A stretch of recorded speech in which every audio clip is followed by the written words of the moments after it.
Hello everyone, नमस्कार दोस्तों। चलिए आज के सेशन में काफ़ी इंपॉर्टेंट हम लोग कंप्यूटर का इंट्रोडक्शन के पॉइंट ऑफ व्यू से एक परिचय देखेंगे और काफ़ी इंपॉर्टेंट यहाँ से हम लोग एक बुक को रीडिंग करेंगे जो कि इम्पोर्टेंट है और यह एग्ज़ाम में पूछे जाते हैं, जिसमें भी कंप्यूटर के ऑब्जेक्टिव प्रश्न पूछे जाते हैं तो इसके लिए इम्पोर्टेंट है। सबसे पहले हम लोग जानने का प्रयास करेंगे कंप्यूटर क्या है, व्हाट इज़ कंप्यूटर। इसके बाद उसका परिभाषा देखेंगे। इसके बाद कंप्यूटर के सिस्टम के भाग जैसे पार्ट्स हो जाता है, हार्डवेयर हो जाएगा, सॉफ्टवेयर हो गया, डाटा सूचना है ना, सूचना प्राप्ति, डाटा प्रोसेसिंग, अनुदेश, प्रोग्राम, सॉफ्टवेयर, ये सभी चीज़ों को देखेंगे काफ़ी बारीकी से सिस्टमेटिकली, है ना। इसके बाद फिर नेक्स्ट देखेंगे कंप्यूटर की विशेषता, क्या फ़ीचर है, क्या लिमिटेशन है कंप्यूटर की, क्या सीमा है कंप्यूटर के, क्या अनुप्रयोग है इसके बारे में जानेंगे। कंप्यूटर के अनुप्रयोग में क्या प्रभाव है, इफेक्ट है, इसको देखेंगे। इसके बाद कंप्यूटर का साक्षरता देखेंगे। इसके बाद एड यूज़र देखेंगे। इसके बाद डिजिटल है ना डिवाइस देखेंगे, है ना। इसके बाद फिर ऑब्जेक्टिव प्रश्न को देख लेंगे, है ना। तो काफ़ी इंपॉर्टेंट सीक्वेंस में हम लोग देखेंगे, है ना, एन इंट्रोडक्शन कंप्यूटर का, और यहाँ से प्रश्न पूछे जाते हैं। तो चलिए स्टार्ट करते हैं दोस्तों।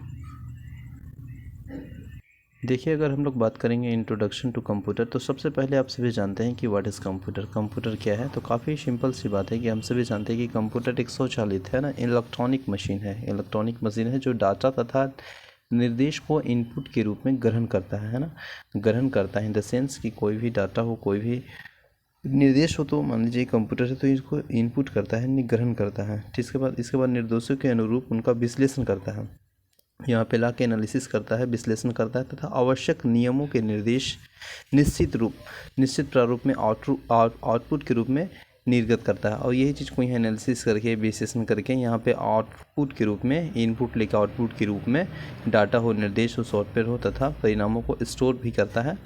और साथ ही साथ ये आवश्यकता अनुसार, आवश्यकता जब पड़ेगा, नीड, उसके उपयोग के अनुसार इसे उपयोग किया जाता है डाटा को, जो कि यहाँ पे स्टोरेज करके रखा जाता है। तथा साथ ही साथ तीव्र गति से, है ना, यानी हाई स्पीड से, त्रुटि रहित ढंग से उसके विश्लेषण कार्य करने की पावर कैपेसिटी रखता है। ये इसका इम्पोर्टेंस है, ये इन द सेंस कि ये कंप्यूटर का परिभाषा के रूप में है। ये बेसिकली कंप्यूटर एक स्वचालित इलेक्ट्रॉनिक मशीन है जो डाटा तथा निर्देश के इनपुट के रूप में ग्रहण करता है, एक्सेप्ट करता है। इसके बाद निर्देश के अनुरूप में उनका विश्लेषण करता है, एनालिसिस करता है, इवैल्यूएशन करता है तथा आवश्यक परिणामों के निश्चित प्रारूप में आउटपुट के रूप में निर्गत करता है ना। यह डाटा हो, निर्देश, सॉफ्टवेयर तथा परिणामों को स्टोर भी करता है, स्टोर करके रखता है, और ताकि आवश्यकता अनुसार स्टोर करेगा, तब अपने नीड के अनुसार, रिक्वायरमेंट के अनुसार, आवश्यकता के अनुसार इनका उपयोग की जा सके। और यह डाटा के भंडारण यानी स्टोरेज तथा तीव्र गति के त्रुटि यानी एरर रहित ढंग से, है ना, इसके विश्लेषण का कार्य करता है, जितना हो एज पॉसिबल एज यह करेक्ट काम करने का कार्य करता है, ठीक है ना। इसके बाद देखिएगा तो ये कंप्यूटर है, आप सभी जानते हैं, प्रोसेसर हो जाएगा, इनपुट डिवाइस बाकी यानी माउस हो गया, है ना, कीबोर्ड हो गया, ये सभी है। इसके बाद देखिए इसका डिफिनेशन देख लेते हैं कि ऑक्सफोर्ड डिक्शनरी के अनुसार अगर हम बात करेंगे तो कंप्यूटर एक स्वचालित इलेक्ट्रॉनिक मशीन है जो अनेक प्रकार के तर्कपूर्ण गणनाओं के लिए प्रयोग किया जाता है ना। कंप्यूटर एक इलेक्ट्रॉनिक मशीन है जो कंप्यूटर के इनपुट के रूप में डाटा स्वीकार करता है और दिए गए निर्देशों के अनुसार डाटा को प्रोसेसिंग कर उसे सूचना में बदलता है। डाटा तथा सूचना को भविष्य में प्रयोग के लिए स्टोर करता है तथा प्रोसेस किए गए परिणामों को आवश्यकता अनुसार आउटपुट के रूप में निर्गत करता है ना। इसके बाद इसके कुछ बुनियादी कार्य देख लीजिए, जैसे डाटा को इनपुट के रूप में स्वीकार करना, इसका फंडामेंटल वर्क है। इसके बाद डाटा को निर्देश, दिए गए जो निर्देश है ना, उसके अनुरूप प्रोसेसिंग कर सूचना से बदलना, डाटा और सूचना के भविष्य में उपयोग के लिए स्टोर करना, है ना, सूचना का विश्लेषण का आउटपुट के रूप में निर्गत करना, ये इसका इंपॉर्टेंस है। अब देखिए कोई भी है, मान लीजिए कि यहाँ पे प्रोसेसिंग है तो इनपुट के रूप में प्रोसेसिंग पास आता है, ये निर्देश देता है और यही चीज़ को एनालिसिस करके, है ना, एनालिसिस करके यहाँ पे आउटपुट के रूप में ये रिजल्टेड देता है, ठीक है ना। इसके बाद फिर देखते हैं नेक्स्ट पॉइंट और नेक्स्ट फैक्ट को देखने का प्रयास करेंगे। तो यहाँ पे देखेंगे कंप्यूटर के सिस्टम की घटक, component of computer system. Computer का प्रत्येक घटक या तो हार्डवेयर या सॉफ्टवेयर, किसी भी कंप्यूटर सिस्टम के मुख्यतः तीन भाग हैं, है ना। पहला अगर देखा जाए तीन भाग में डिवाइड किया गया है, हार्डवेयर, सॉफ्टवेयर और डाटा। देखिए हार्डवेयर आप समझ रहे हैं, वर्ड से ही पता चलता है, हार्ड और वेयर यानी जो चीज़, है ना, हम देख सकते हैं और छूने का महसूस कर सकते हैं, उसे हार्डवेयर कहते हैं। जैसे देखिए कंप्यूटर मशीनी का वह भौतिक भाग है जिसे देख सकते हैं और छू सकते हैं। जैसे मानिए कीबोर्ड है, माउस है ना, इसको देख भी रहे हैं, अब टच भी कर रहे हैं, महसूस भी कर रहे हैं बेसिकली इस टेक्सचर से कि ये माउस है ना। तो ये हार्डवेयर कहलाता है। जैसे कीबोर्ड हो गया, माउस हो गया, मॉनिटर हो गया, सीपीयू हो गया, प्रिंटर हो गया, हार्ड डिस्क हो गया, मदरबोर्ड हो गया, प्रोसेसर हो गया, स्पीकर हो गया, ये सभी हार्डवेयर है ना। हार्ड लगेगा आपको छूने में और इसे देख सकते हैं। और वही का उल्टा वॉइस वर्सा अगर देखेंगे सॉफ्टवेयर, तो अनुदेशों और प्रोग्रामों का वह समूह है ना, जो कंप्यूटर को यह बतलाता है कि उसे क्या और कैसे करना है, यह सॉफ्टवेयर कहलाता है ना। किस तरह से क्या करना है, यह सॉफ्टवेयर कहलाता है। कंप्यूटर का सॉफ्टवेयर के अनुदेश के अनुसार ही काम करता है और एक ही हार्डवेयर लगभग अलग अलग है ना, एक ही हार्डवेयर है ना, अलग अलग सॉफ्टवेयर के निर्देश के आधार पर अलग अलग कार्य कर सकता है। सॉफ्टवेयर को हम छू नहीं सकते हैं और न ही भौतिक रूप से आप देख सकते हैं। नो टच और नो सीन है ना। इस प्रकार हार्डवेयर आदि कंप्यूटर का शरीर है और तो सॉफ्टवेयर उसकी आत्मा है। ये स्टेटमेंट याद रखिएगा, दैट इज़ वेरी इंपॉर्टेंट। इस प्रकार आप कह सकते हैं कि हार्डवेयर यदि कंप्यूटर है ना, कंप्यूटर का शरीर है ना, तो सॉफ्टवेयर उसकी आत्मा है, the soul of computer software. ठीक है, अब देखिएगा डाटा के बारे में जानेंगे। तो बेसिकली आपको ये पता चल गया होगा हार्डवेयर और सॉफ्टवेयर है ना।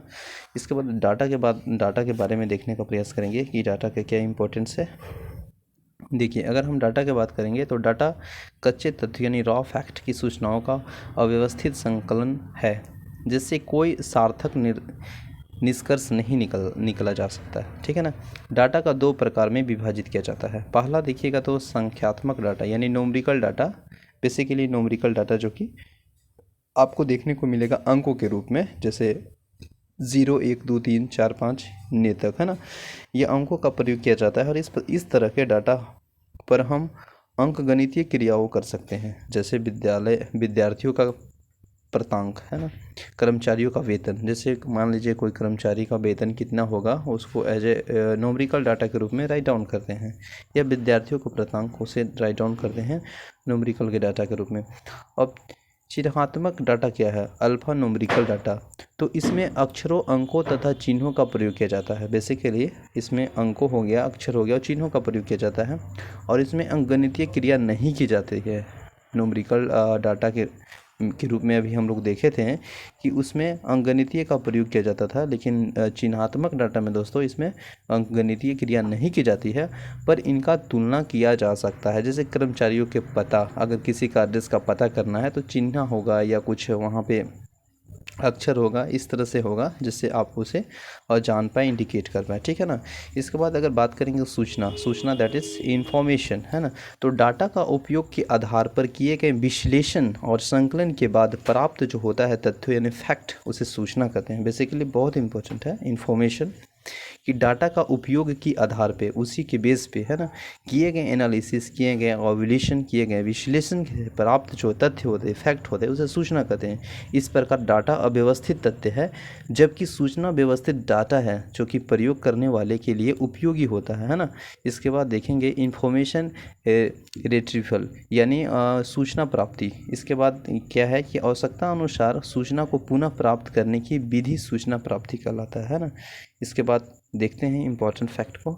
एक देखिए कि इम्पॉर्टेंट फैक्ट है क्या आप जानते हैं। पहला इसमें देखिएगा फैक्ट है कि कंप्यूटर शब्द की उत्पत्ति किस भाषा से हुई है, तो ग्रीक भाषा से हुई। बिल्कुल सही है, कंप्यूटर शब्द की से हुई है, जिसका अर्थ होता है गणना करना। इसे हिंदी में संगणक कहते हैं। तो कंप्यूटर को हिंदी में क्या कहते हैं दोस्त, संगणक कहते हैं। इसके बाद डाटा प्रोसेसिंग। देखिए डाटा प्रोसेसिंग बेसिकली सिंपल सी बात है कि डाटा का उपयोगिता के आधार पर की जाने वाला विश्लेषण हुई डाटा प्रोसेसिंग कहलाता है ना। तथ्यों का संकलन हो गया, डाटा हो गया, और डाटा प्रोसेसिंग करके लास्ट में उनका रिजल्टेड के रूप में सूचना देता है, इन्फॉर्मेशन देता है ना।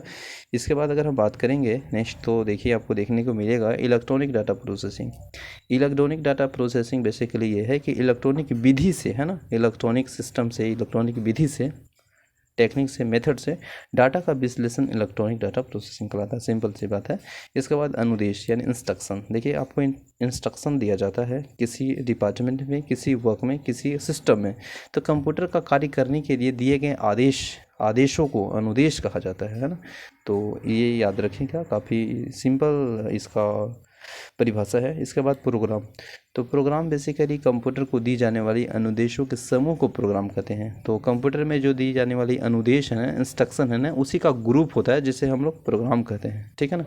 इसके बाद सॉफ्टवेयर, तो सॉफ्टवेयर प्रोग्रामों को समूह को जो कंप्यूटर के विभिन्न कार्यों को सफल क्रियान्वयन के लिए उत्तरदायित्व तो होता है, उसे सॉफ्टवेयर कहा जाता है। इसके बाद देखेंगे कंप्यूटर की विशेषता, है ना। तो कंप्यूटर की क्या विशेषता है, दैट इज़ वेरी इंपॉर्टेंट है। यहाँ से आपको बहुत ही बेहतरीन बेस सीखने को मिलेगा कि कंप्यूटर की क्या विशेषता है ना। तो अगर पहला विशेषता मतलब क्या है, उसका क्वालिटी, है ना, उसका फीचर, तो पहला आपको देखने को मिलेगा कि गति यानी स्पीड। कंप्यूटर 1 सेकंड में लाखों गणनाएं कर सकता है ना। 1 सेकंड में देखिएगा तो कंप्यूटर लाखों को गणना कर सकता है, काउंट कर सकता है। तो यह इसका इम्पोर्टेंस हो गया क्या, कंप्यूटर की विशेषता के रूप में, है ना। किसी मनुष्य द्वारा पूरी साल में की जाने वाली कार्य को कंप्यूटर कुछ ही सेकंड में कर सकता है। आप सोच के देखिए, कोई भी मनुष्य, कोई भी व्यक्ति, कोई भी आदमी अगर कोई काम को पूरे साल करता है तो उसको अगर कार्य को अगर तुरंत जांच करना है, एनालिसिस करना है या पूरा उसको डाटा तैयार करना है, तो कंप्यूटर 1 सेकंड में उस चीज़ों को कुछ ही सेकंडों में कर सकता है, जो कि मनुष्य उसे पूरे साल में करता है। तो ये इसका स्पीड है क्या, फीचर विशेषता के रूप में। कंप्यूटर प्रोसेसर के स्पीड को हर्ट्ज में मापते हैं, दैट इज़ वेरी इंपॉर्टेंट। प्रश्न पूछा गया जाता है कि कंप्यूटर प्रोसेसिंग के जो स्पीड है उसे किस चीज़ में मेजर किया जाता है, तो हर्ट्ज में। याद रखिएगा दोस्तों, बहुत इंपॉर्टेंट है। वर्तमान समय में कंप्यूटर नैनो सेकेंड यानी 10⁻⁹ सेकेंड में गणना कर सकता है। वर्तमान सिनेरियो में अगर हम बात करेंगे तो कंप्यूटर नैनो सेकेंड में भी गणना कर सकता है। कंप्यूटर की गति को 1 सेकेंड में प्रोसेसिंग किए गए निर्देश की संख्या के आधार पर मापा जाता है। वर्तमान में कंप्यूटर 1 सेकेंड में 10 लाख यानी मिलियन में भी अधिक निर्देश को प्रोसेसिंग कर सकता है। अतः कंप्यूटर की गति को MIPS यानी मिलियन इंस्ट्रक्शन पर सेकेंड में भी मापा जाता है। तो काफ़ी इंपॉर्टेंट है। कंप्यूटर की गति को अगर बात किया जाए मापने के लिए तो MIPS, M for million, I for instruction, P for और S फॉर सेकेंड में मापा जाता है। इसके बाद कंप्यूटर के दूसरा विशेषता की अगर बात करेंगे दोस्तों तो स्वचालन मतलब क्या होता है, ऑटोमेटिक। कंप्यूटर एक ऐसी स्वचालित मशीन है जिसमें गणना के दौरान मानवीय हस्तक्षेप की संभावना नगण्य होती है। बेसिकली देखा जाए तो न के बराबर होती है। हालांकि कंप्यूटर कार्य करने का निर्देश मनुष्य द्वारा ही दिया जाता है। मान लीजिए कि कोई भी कंप्यूटर है तो उसको क्या करना है, कैसे करना है, क्या करवाना है, दैट इज़ इम्पोर्टेंट। उसका माइंड सेट होता है। बेसिकली जो मैन चलाता है, जो आदमी चलाता है कंप्यूटर को, मनुष्य पे डिपेंड पड़ता है कि आप उसको किस तरह से ड्राइव कीजिएगा, कैसे चलाइएगा, ये सभी डिपेंड पड़ता है मनुष्य के द्वारा ही, है ना। पर एक बार आदेश दिए जाने के बाद बिना रुके कार्य कर सकता है। जैसे मान के चलिए कंप्यूटर में कोई कार्य करते हैं तो एक बार हम लोग क्लिक कर देते हैं, वो फट अपना कार्य को प्रोसेसिंग करता रहता है, नेक्स्ट, ये सभी ऑटोमेटिक होते हैं। तो ये कहीं ना कहीं कंप्यूटर की विशेषता है जो कि हम लोग को देखने को मिलता है। इसके बाद फिर है कि त्रुटि रहित कार्य। तो कंप्यूटर की विशेषता है त्रुटि रहित, इन द सेंस कि एक्यूरेसी में कोई भी काम को बिना गलत किए जाए और सही ढंग से करना, यह भी एक कंप्यूटर के अपने आप में विशेषता है ना। कंप्यूटर की गणनाएं लगभग त्रुटिहीन होती है। मान लीजिए कि कोई भी डाटा है, कोई भी डाटा तैयार करना है तो कंप्यूटर कहीं ना कहीं त्रुटिहीन कार्य करता है। मतलब गणना जो करता है वो बेसिकली राइट करता है, न के बराबर आपको गलत करता है। तो ये भी कहीं ना कहीं कंप्यूटर की विशेषता है। गणना के दौरान अगर कोई त्रुटि, एरर पाई जाती है तो वह प्रोग्राम या डाटा के मानवीय गलतियां के कारण होती है। तो अगर कोई भी गलती होगा तो कहीं ना कहीं मानव के द्वारा ही गलती होगा, तो वह कंप्यूटर उसको गलत के रूप में रिजल्ट देगा, है ना। तो वह प्रोग्राम या डाटा मानवीय गलतियां के कारण होती है। अगर डाटा और प्रोग्राम सही है तो कंप्यूटर हमेशा सही परिणाम देगा, है ना। Always good is good, always bad is bad, that is very important. यह रिलेट होता है कंप्यूटर से जो कि मानव चलाता है, तो उस तरह से उसका रिजल्ट आता है। कभी कभी वायरस के कारण भी कंप्यूटर की त्रुटि आ जाती है। तो हम लोग ये भी देख सकते हैं कि बाई मिस्टेक कभी कभी वायरस के कारण भी कंप्यूटर त्रुटिहीन कार्य करता है, तो बी केयरफुल, है ना। इसके बाद देखिए कंप्यूटर की विशेषता के रूप में हम लोग देखेंगे स्थायी भंडारण क्षमता यानी परमानेंट स्टोरेज। स्थायी मतलब परमानेंट, कोई भी नहीं कहते हैं कि सेटल हो गया, परमानेंट, है ना। कोई भी चीज़ को परमानेंट अगर सेटल करना है तो कहीं ना कहीं कंप्यूटर की विशेषता है, फीचर है, क्वालिटी है ना। कंप्यूटर में प्रयुक्त प्रोग्राम को डाटा, सूचना और निर्देशों के स्थायी भंडारण के लिए प्रयोग किया जाता है। चूँकि कंप्यूटर की सूचना जो होती है ना, वह इलेक्ट्रॉनिक तरीके से संग्रहित की जाती है, अतः सूचना के समाप्त या नष्ट होने की संभावना कम होती है, क्योंकि वह कहीं ना कहीं परमानेंट सेटल हो जाता है, स्टोरेज हो जाता है। इसके बाद नेक्स्ट अगर हम बात करेंगे फीचर का, तो देखिए आपको देखने को मिलेगा भंडारित सूचना के तीव्र गति से प्राप्त करना, यानी फास्ट रिट्रीवल, यानी कंप्यूटर के प्रोग्राम द्वारा कुछ ही सेकंड में भंडारण सूचना में से आवश्यक सूचना को प्राप्त किया जा सकता है। रैम यानी रैंडम एक्सेस मेमोरी के प्रयोग से यह काम और भी सरल हो जाता है। तो ये भी कहीं ना कहीं कंप्यूटर का फीचर है। क्विक डिसीजन, अगर मान लीजिए जल्द निर्णय लेने की क्षमता हो तो कहीं ना कहीं कंप्यूटर की विशेषता है। कोई भी अगर प्रोग्राम हो, फंक्शन हो, ड्राफ्ट हो तैयार करे हैं, उसको अगर जल्दी निर्देश देना है, क्विक डिसीजन लेना है, जल्द निर्णय लेना है, तो कंप्यूटर की अपने आप में एक विशेषता है। कोई भी परिस्थिति में कंप्यूटर अपनी विश्लेषण कर पूर्व दिए गए निर्देश के आधार पर तीव्र निर्णय की क्षमता रखता है। That is very important. इसके बाद वर्सेटिलिटी, देखिए इसमें क्या है कि विविधता, कंप्यूटर की सहायता से विभिन्न प्रकार के कार्य संपन्न किए जा सकते हैं, है ना। कंप्यूटर की सहायता से अगर हम बात करेंगे तो विभिन्न प्रकार के कार्य संपन्न किए जा सकते हैं। आधुनिक कंप्यूटरों में अलग अलग तरह के कार्य एक साथ करने की क्षमता है ना, अलग अलग करने की कार्य क्षमता है। ये भी एक कंप्यूटर की विभिन्नता के रूप में, विश्लेषण के रूप में ये अपने आप में एक क्या चीज़ है, कंप्यूटर की विशेषता है ना।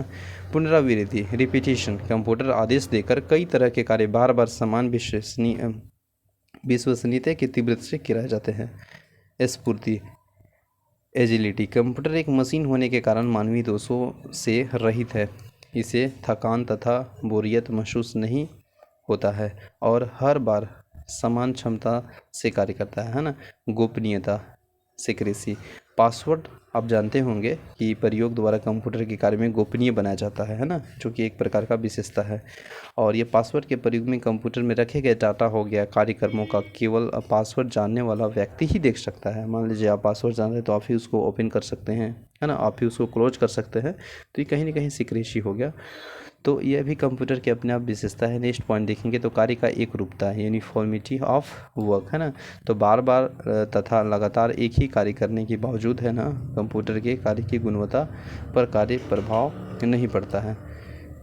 विश्वसनीयता यानी रिलिएबिलिटी, कंप्यूटर में प्रोसेसेस के प्रस्ताव सही व भरोसेमंद परिणाम देता है तथा गलती की संभावना नगण्य होती है। तो ये कहीं ना कहीं इसका विश्वसनीयता है ना, विश्वासीय है।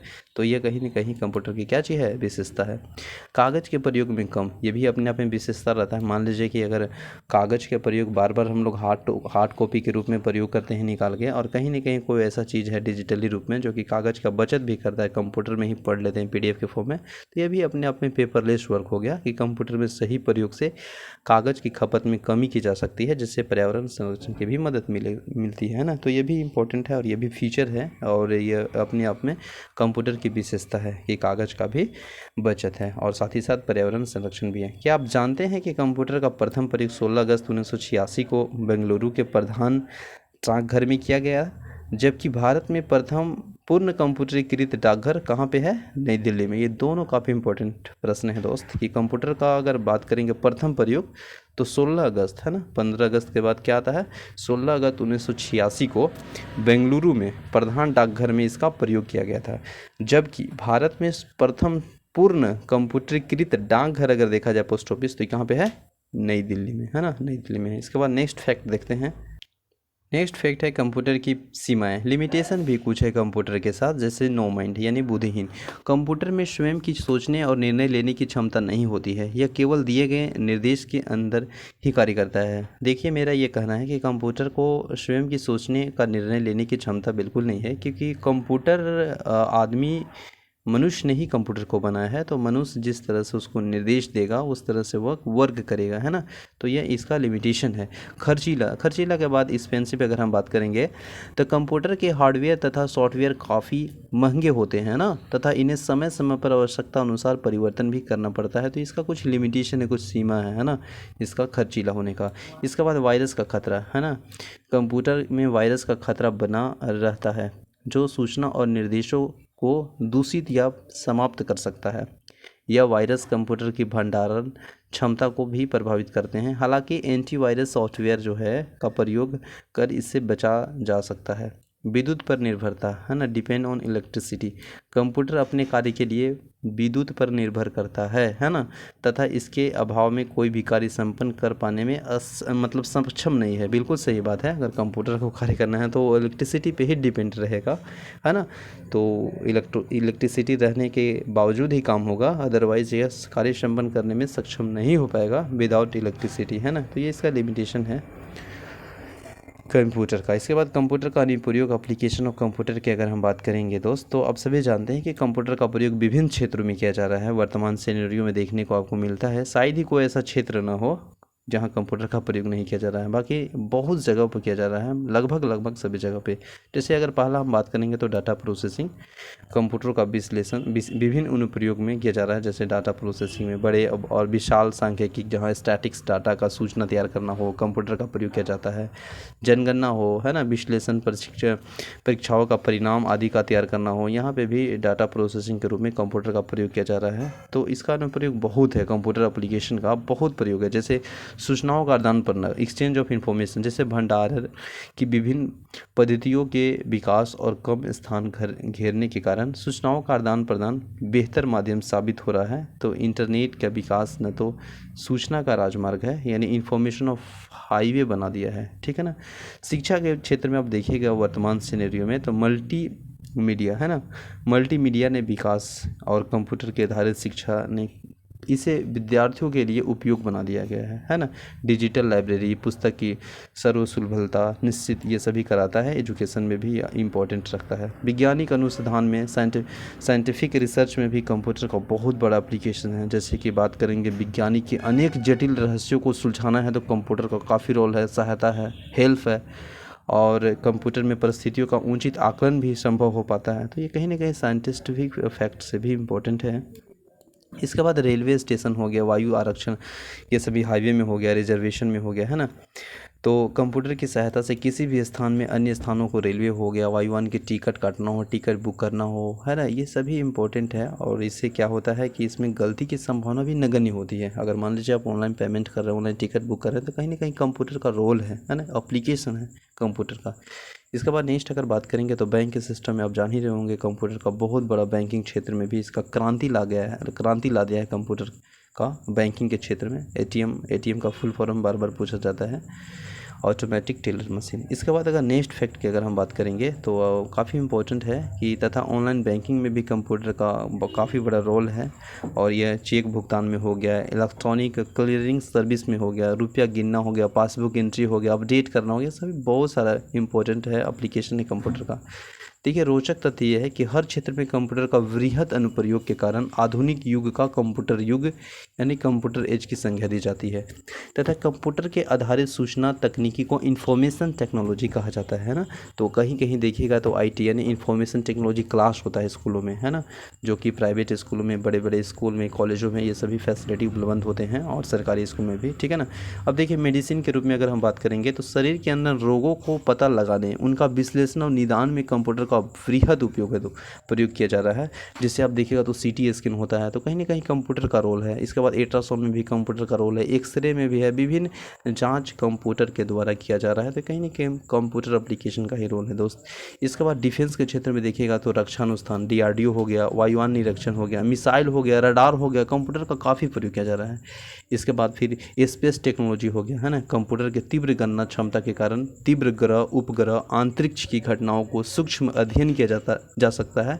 कृत्रिम उपग्रह, आर्टिफिशियल, है ना, कंप्यूटर का विशेष प्रयोग किया जा रहा है। कम्युनिकेशन में तो कहना ही नहीं है, आधुनिक वर्तमान में देखिएगा तो आधुनिक संचार व्यवस्था में कंप्यूटर का प्रयोग के बिना संभव नहीं है। टेलीफोन हो गया, इंटरनेट हो गया, संचार में क्रांति का जन्म दिया है। तंतु प्रकाश की संरचना, है ना, कंप्यूटर का प्रयोग किया जाता है। उद्योग और व्यवहार में अगर देखिएगा, इंडस्ट्री और बिजनेस में भी तो काफ़ी इंपॉर्टेंट कंप्यूटर का एप्लीकेशन रहा है, क्योंकि उद्योग में कंप्यूटर के प्रयोग में बेहतर गुणवत्ता वाले वस्तुओं का उत्पादन संभव हो गया, है ना।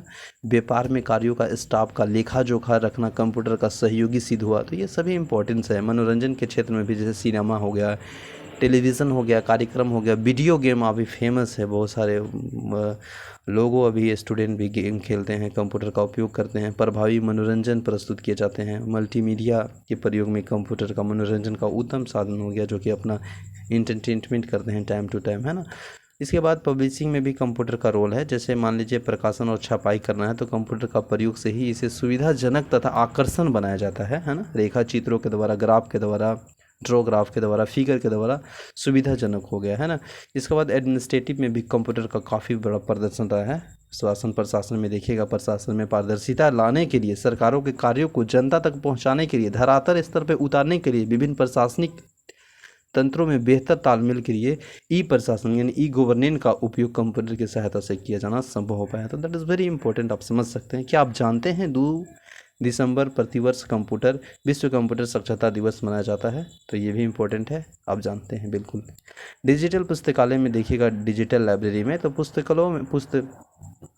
पुस्तकों को अंकीय स्वरूप प्रदान कर उन्हें अत्यंत कम स्थान में अधिक समय के लिए सुरक्षित रखा जा सकता है, इसे इंटरनेट से जोड़ देना पर, है ना। तो ये सभी इंपॉर्टेंट फैक्ट देख रहे हैं। इसके बाद नेक्स्ट पॉइंट देखेंगे दोस्त। इसमें देखना है कि किसी भी स्थान में पुस्तकालय के संग्रहित सूचना को प्राप्त किया जा सकता है। आजकल शायद ही कोई ऐसा क्षेत्र होगा जिसमें कंप्यूटर का प्रयोग नहीं किया जा रहा है ना। लेकिन आप देखिएगा तो पर्यावरण, प्रदूषण, यातायात, पुलिस प्रशासन, मौसम विज्ञान, संगीत, चित्रकला, ज्योतिष, इंजीनियरिंग, डिज़ाइनर आदि अन्य क्षेत्रों में कंप्यूटर का प्रयोग किया जा रहा है ना। कंप्यूटर का अनुप्रयोग के प्रभाव, इफेक्ट अगर देखेंगे, इम्पैक्ट ऑफ कंप्यूटराइजेशन, तो इसमें देखने को मिलेगा कि समय का बचत, that is very important. Time is very important, है ना। वर्तमान सिनेरियो में अगर टाइम का बचत हो जा रहा है तो बहुत बहुत इंपॉर्टेंट है। Time is never come back, कभी समय वापस नहीं आता, है ना। तो be careful and this is the important. तो टाइम की बचत अगर बात करेंगे तो चूंकि कंप्यूटर के कार्य करने की गति अत्यंत तीव्र है, माने हाई स्पीड में कार्य करता है, अतः मनुष्य द्वारा 1 साल में पूरा किए जाने वाले कार्यों को कंप्यूटर की सहायता से कुछ ही मिनटों में किया जा सकता है। तो ये इम्पैक्ट हो गया कंप्यूटर का। दूसरा क्या है कि त्रुटि रहित कार्य। मेरा ये कहना है कि कोई भी अगर कार्य करते हैं तो उसमें एक्यूरेसी होना बहुत ही ज़बरदस्त रखता है, माने त्रुटि ना हो, माने गलत ना हो ना। तो कंप्यूटर के प्रयोग में कोई कार्य त्रुटि यानी एरर की संभावना नगण्य हो जाता है। जो त्रुटि होता है वह अपने गलत डाटा या गलत प्रोग्रामों को परिणाम का प्रयोग जिसे पहचान कर सकता है। कार्य की गुणवत्ता, है ना, कार्य की गुणवत्ता भी होता है। चूँकि कंप्यूटर के हर बार समान गुणवत्ता की कार्य करता है, अतः बार बार एक ही कार्य को करने के लिए प्रस्ताव भी उसे उत्पादन की गुणवत्ता पर कोई असर नहीं होता है ना। कागज़ की बचत, है ना, डाटा संग्रहित में इलेक्ट्रॉनिक विधियों को उपयोग और उनकी विशाल भंडारण क्षमता के कारण बेरोजगारी संभव हो पाता है। इसके बाद बेरोजगारी भी देखिए तो कंप्यूटर के विस्तृत अनुप्रयोग में एक नकारात्मक प्रभाव है। कंप्यूटर द्वारा सैकड़ों लोगों को कार्य किया जा रहा है, जिससे क्या होता है कि लोगों की जीविका का जो प्रभाव पड़ता है वह उन्हें वैकल्पिक व्यवस्था और समुचित विकास द्वारा इस पर काबू पाया जा सकता है। दूसरी तरफ क्या है कि कंप्यूटर से संबंधित क्षेत्रों के रोजगार का सृजन भी किया जा रहा है। दूसरे क्षेत्रों में देखिएगा तो एक साइड आपको पॉजिटिव देखने को मिलेगा, एक साइड नेगेटिव देखने को ही मिलेगा। इसके बाद नेक्स्ट अगर हम बात करेंगे तो कंप्यूटर की साक्षरता, है ना, लिटरेसी। तो कंप्यूटर साक्षरता का अर्थ यही कि कंप्यूटर उससे संबंधित तकनीक का दैनिक जीवन में, जो कि आपका डेली रूटीन है, दैनिक जीवन है, वर्तमान डे टू डे लाइफ है, उसमें प्रयोग, है ना, उपयोग कर पाने की सक्षम होना, ये इम्पोर्टेंट रखता है। एक कंप्यूटर साक्षर व्यक्ति कंप्यूटर की कार्य क्षमता को जानना तथा उनका प्रतिदिन के कार्यों के लिए उसे निर्देश दे सकने के सक्षम होता है। कंप्यूटर साक्षरता को डिजिटल साक्षरता यानी डिजिटल लिटरेसी भी कहा जाता है। अब देखिएगा एंड यूज़र, यानी इसमें एंड यूज़र वह व्यक्ति जो प्राय कंप्यूटर के विशेषज्ञ नहीं होता है, परंतु दैनिक जीवन में कंप्यूटर और उससे संबंधित तकनीक तथा प्राप्त सूचना का उपयोग करता है ना, एंड यूज़र कहलाता है। कंप्यूटर हार्डवेयर तथा उनके एप्लीकेशन एंड यूज़र को ध्यान में रखकर ही बनाए जाते हैं। डिजिटल डिवाइड, यानी डिजिटल डिवाइड, दैनिक जीवन में कंप्यूटर का उपयोग तेज़ी से बढ़ रहा है ना। दैनिक जीवन में देखिएगा वर्तमान टाइम में तो लाइफ में जीवन में कंप्यूटर का उपयोग बहुत ही बढ़ रहा है। फिर भी विश्व में अधिकांश लोगों तक कंप्यूटर का लाभ नहीं पहुंचता है। कंप्यूटर तथा इससे संबंधित तकनीक का उपयोग करने वाले तथा इससे वंचित लोगों के बीच का जो अंतर डिजिटल डिवाइड कहलाता है। तो एक रिपोर्ट है ना, विश्व में 47%, that is very important data, याद रखिएगा।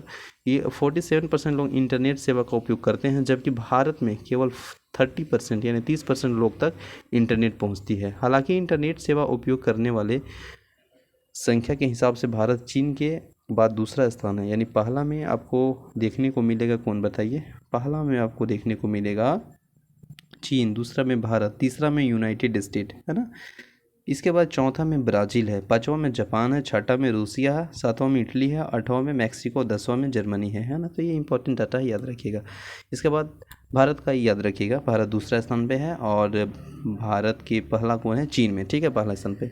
रोचक तथ्य है कि कंप्यूटर का पहला जो कंप्यूटरीकृत भाषा सांख्यिकी संस्थान है यानी इंडियन स्टैटिस्टिकल इंस्टीट्यूट कलकत्ता में है, जिसका स्थापित किया गया कब, 1956 में, है ना। इसके बाद हम लोग देखते हैं कुछ इंपॉर्टेंट ऑब्जेक्टिव क्वेश्चन, जैसे वह इलेक्ट्रॉनिक डिवाइस जो डाटा को स्वीकार करता है और डाटा प्रोसेसिंग करता है तथा आउटपुट उत्पन्न करती है और उसे परिणामों को भविष्य में प्रयोग के लिए स्टोर करती है, क्या कहलाता है? तो कंप्यूटर। आपके कंप्यूटर का प्रयोग घटक या तो हार्डवेयर है या सॉफ्टवेयर, ठीक है ना। कंप्यूटर के बुनियादी कार्य क्या है? तो बुनियादी कार्य फंडामेंटल ये है कि डाटा को स्वीकार करना, डाटा को सूचना को प्रोसेस करना, डाटा और सूचना को स्टोर करना, सूचना का विश्लेषण करना, ये इसका इंपॉर्टेंट और इसका विश्लेषण मतलब कह सकते हैं कि यह बुनियादी कार्य है ना। इसके बाद इंपॉर्टेंट फैक्ट है, कंप्यूटर के आउटपुट प्रोसेसिंग का परिणाम होता है आउटपुट। कंप्यूटर में प्रोसेस का बुनियादी लक्ष्य क्या है? डाटा को सूचना में बदलना। कंप्यूटर डाटा एकत्र करते हैं, जिसका अर्थ है कि वे प्रयोगकर्ताओं डाटा इनपुट करने देते हैं, ठीक है ना। कंप्यूटर का प्रमुख जो कार्य है, प्रमुख यानी डाटा या सूचना का विश्लेषण करना और उसे प्रोसेस करना तथा स्टोर करना, ठीक है ना। इसके बाद नेक्स्ट पॉइंट है, अर्थपूर्ण ढंग से व्यवस्थित या प्रस्तुत किए गए डाटा को कहते हैं सूचना, इन्फॉर्मेशन, है ना। नॉन न्यूमेरिकल डाटा का उदाहरण क्या है? कर्मचारी का पता है non numerical data. Computer data में मैनिपुलेट करता है, जिसे कहते हैं प्रोसेसिंग। कंप्यूटर प्रोसेसिंग द्वारा इंफॉर्मेशन में परिवर्तन करता है डाटा को। डाटा कच्चे तथ्यों ने रॉ फैक्ट के अर्धहीन निरूपण है, जबकि सूचना इन्फॉर्मेशन अर्थपूर्ण रूप से व्यवस्थित डाटा है, ठीक है ना। इसके बाद नेक्स्ट फैक्ट है कि वे डिवाइस कौन सी है जो कंप्यूटर सिस्टम बनती है और जिन्हें आप देख सकते हैं, छू सकते हैं, तो वो हार्डवेयर है। और जो इसका उल्टा वॉइस बचा है वह सॉफ्टवेयर हो जाएगा, जैसे आप छू सकते नहीं हो, देख सकते नहीं, जैसे एप्लीकेशन हो गया उससे भी। तो कंप्यूटर का प्रयोग का लाभ यह है कि कंप्यूटर तेज गणना करता है और इन्हें विशाल मात्रा में डाटा स्टोर किया जाता है। ये ऑप्शन पे डिपेंड पड़ेगा, ठीक है ना। इसके बाद फिर बैंकिंग के लेन देन में ES का अर्थ होता है इलेक्ट्रॉनिक क्लियरिंग सर्विस, इसका फुल फॉर्म होता है ECS का, ठीक है ना। इसके बाद नेक्स्ट फैक्ट देखिएगा, तो कंप्यूटर की विशेषता नहीं है सोचने की क्षमता। ये कंप्यूटर की विशेषता नहीं है, क्योंकि सोचने की क्षमता जो है वो मनुष्य को है और मनुष्य सोचता है किस तरह से उसको चलाना है, किस तरह से सूचना को देना है, ठीक है ना। इसके बाद फिर कंप्यूटर के संदर्भ में IT का फुल फॉर्म यही होता है, इंफॉर्मेशन टेक्नोलॉजी। भारत का पहला कंप्यूटर कहाँ स्थापित किया गया था? तो भारतीय सांख्यिकी संस्थान कलकत्ता में। देश का प्रथम कंप्यूटर साक्षर जिला कहाँ पे है? तो मलप्पुरम केरल में है, ठीक है ना। विश्व कंप्यूटर साक्षरता दिवस कब मनाया जाता है? तो 2 दिसंबर को। कंप्यूटर साक्षरता अर्थ क्या होता है? कंप्यूटर की कार्य क्षमता को जानकारी रखना, यह इसका बेसिक नॉलेज जरूरी है कंप्यूटर साक्षरता के अर्थ के रूप में। कंप्यूटर उपयोगिता को कंप्यूटर के विशेषज्ञ यानी प्रोफेशनल नहीं है कहलाते हैं यूज़र, ठीक है ना, इंडिविजुअल। कंप्यूटर तथा इंटरनेट का प्रयोग करने वाले तथा इससे वंचित लोगों के बीच का अंतर क्या कहलाता है? Digital divide. कंप्यूटर आंकड़ों को परिवर्तन करता है, इंफॉर्मेशन, ठीक है ना। इसके बाद नेक्स्ट प्रश्न देखेंगे। नेक्स्ट प्रश्न है, निम्नलिखित में से कौन सा कंप्यूटर के गुण है? तो कौन सा गुण है? तीव्र गति है, त्रुटि रहित कार्य है, गोपनीय है, ये सभी इसका क्वालिटी है, गुण है ना। इसके बाद नेक्स्ट है, डाटा प्रोसेसिंग का अर्थ क्या होता है? तो डाटा प्रोसेसिंग का डाटा का उपयोग बनाना इसका अर्थ होता है ना। इसके बाद नेक्स्ट है, चिन्हात्मक डाटा अल्फा न्यूमेरिकल डाटा में प्रयोग किया जाता है। तो इसमें उपयोग सभी किया जाता है, अंकों का भी, अक्षरों का भी और चिन्हों का भी प्रयोग किया जाता है। है ना। इसके बाद इनमें कौन सा कंप्यूटर का गुण नहीं है, तो देखिएगा तो जल्द निर्णय लेने की क्षमता, ये तो गुण है, ये है, गोपनीय भी है, विविधताएँ भी है, लेकिन बुद्धिहीन नहीं है, क्योंकि बुद्धिहीन स्वयं मनुष्य के द्वारा सोचा जाता है और इसे बुद्धिहीन कहा जाता है। तो कंप्यूटर का ये गुण नहीं है बल्कि ये दोष है, ठीक है ना। विश्व में सर्वाधिक कंप्यूटर वाला देश कौन है, तो यह संयुक्त राज्य अमेरिका है, यूएसए है। कंप्यूटर की संख्या क्या विश्व में सर्वाधिक है, ठीक है ना। कंप्यूटर साक्षरता का अर्थ क्या होता है, तो हम लोग अभी तुरंत देखे थे। कंप्यूटर के कार्य करने के लिए, बेसिकली दैनिक जीवन में उपयोग करने के लिए जानकारी रखना, यह कंप्यूटर का साक्षरता कहलाता है ना। इसके बाद 3 प्रश्न देखेंगे और 3 प्रश्न में क्या पूछ रहा है, इसमें पूछ रहा है कि डाटा प्रोसेसिंग का अर्थ क्या होता है, तो उपयोग की गई सूचना को प्राप्त करना डाटा प्रोसेसिंग कहलाता है। बैंक में लेन देन में ESC का अर्थ क्या होता है, तो इसका अर्थ होता है इलेक्ट्रॉनिक क्लियरेंस सर्विस, ठीक है ना। इसके बाद नेक्स्ट है कंप्यूटर प्रोसेस द्वारा इंफॉर्मेशन में परिवर्तन कहलाता है तो डाटा को, ठीक है ना। CAD का फुल फॉर्म पूछा जा रहा है, तो CAD का फुल कंप्यूटर एडेड डिज़ाइन होता है। इसके बाद वर्ल्ड वाइड वेब या विश्व व्यापारी वेब के आविष्कार किसने किया था, तो यह सर टिम बर्निंग ने किया था, ठीक है ना। ये कुछ इंपॉर्टेंट हम लोग ऑब्जेक्टिव प्रश्न को देखें। तो आई होप सेशन अच्छा लगा होगा दोस्तों, तो लाइक करिएगा। बेसिकली हम लोग कंप्यूटर का एक पहला चैप्टर होता है आपका कंप्यूटर का परिचय, कंप्यूटर क्या है, परिभाषा, कंप्यूटर के जो सिस्टम पार्ट्स है, भाग है, हार्डवेयर, सॉफ्टवेयर, डाटा सूचना, है ना, डाटा प्रोसेसिंग अनुदेश। इसके बाद कंप्यूटर की क्या विशेषता है, क्या सीमा है, क्या अनुप्रयोग है, कंप्यूटर का क्या प्रभाव है, कंप्यूटर की साक्षरता, एड यूज़र, डिजिटल डिवाइड, ये सभी। और इसके बाद ऑब्जेक्टिव प्रश्न को देखें। तो आई होप सेशन अच्छा लगा होगा, तो लाइक करिएगा, चैनल में नए हैं तो सब्सक्राइब करिएगा। मिलते हैं नेक्स्ट सेशन में, तब तक के लिए बने रहें। आप सभी को थैंक्स, जय हिंद।